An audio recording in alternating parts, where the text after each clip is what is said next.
Сәлем достар, бүгінгі тыңдайтын ертегілерің бауырсақ ертегісі. Баяғыда бір шал мен кемпір болыпты. Бірде шал жалынып, кемпірім-ау, маған бауырсақ пісіріп берсеңші, дейді. Неден пісірейін, ұн жоқ қой. Әй, кемпірім-ай, қоймадың, түбін қырып көрсеңші, бауырсақтық ұн табылып қалар. Кемпірі қойма түбін қырып екі уыс ұн табады да, қаймаққа шылап, қамыр илеп, майға бауырсақ пісіреді.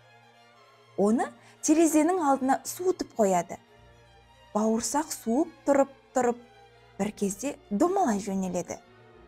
Домалап келіп терезе алдындағы орындыққа. Орындықтан еденге, еденнен дәлізге, дәлізден аулаға, ауладан сыртқа, одан әрі домалай береді. Бір кезде оған қоян жолығып, бауырсақ, мен сені жеймін, дейді. Қоян, сен мені жеме, мен саған өлең айтып беремін, одан да соны тыңда. Әжей қойма қырнаған, екі уыс ұн жинаған, бал қаймаққа шылаған, пісіріп маймен сылаған, суытып та сынаған, бауырсақпын зулаған. Атайдан да құтылдым, әжейден де құтылдым, қоян сенен құтылу қиын емес болмаған. Бауырсақ алға қарай домалай жөнеледі, қоян аңырап қала береді. Бауырсақ орман ішіндегі соқпақпен зымырап бара жатса, қарсы алдынан қасқыр шыға келеді. Бауырсақ, мен сені жеп қоям. Сен мені жеме, мен саған өлең айтып берейін. Бауырсақ әндете жөнеледі. Әжей қойма қырнаған, екі уыс ұн жинаған, бал қаймаққа шылаған, пісіріп маймен сылаған, суытып та сынаған, бауырсақпын зулаған. Атайдан да құтылдым, әжейден де құтылдым, қояннан да сытылдым, қасқыр сенен құтылу қиын емес болмаған, деп бауырсақ домалай жөнеледі. Қарсы алдынан қорбаңдап аю шығады. Ол, әй бауырсақ, мен сені жеп қоямын, дейді. Жоқ, сен мені жеме, мен саған өлең айтып берейін, деп жауап береді бауырсақ. Әжей қойма қырнаған, екі уыс ұн жинаған, бал қаймаққа шылаған, пісіріп маймен сылаған, суытып та сынаған, бауырсақпын зулаған.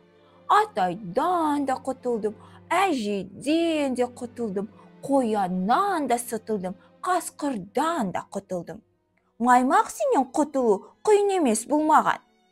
Бауырсақ домалай жөнеледі. Аю оның ізіне үңіліп қала береді. Бауырсақ зымырап бара жатса, қарсы алдынан түлкі шыға келеді. Амансың ба, бауырсақ? Көргендерге ұнайды, жүзің қызыл шырайлы. Бауырсақ мақтағанға мәз болып, өлеңін айта бастайды. Түлкі болса, құмарта тыңдаған боп, қыбырын білдірмей, бауырымен сырғып, оған жақындай береді. Әжей қойма қырнаған, екі уыс ұн жинаған, бал қаймаққа шылаған, пісіріп маймен сылаған, суытып та сынаған, бауырсақпын зулаған.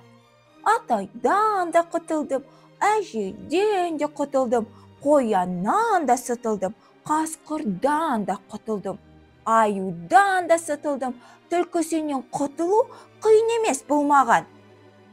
Әдемі өлең екен, дейді түлкі. Айналайын-ай, қартайған шағым ғой, құлағымның мүкісі бар. Қане, менің мұны тұмсығыма шықта, өлеңіңді тағы бір шырқап берші. Бауырсақ өлеңін мақтағанға мәз болып, түлкінің тұмсығына қарғып шығады да, әжей қойма қырнаған, деп әндете бастағанда, түлкі бауырсақты ап деп бір-ақ асапты. Достар, бауырсақ сондай аңқау екен, я? Ертегім ұнады ма? Онда каналыма тіркеліп, лайк басып, комментарий қалдыруды ұмытпа.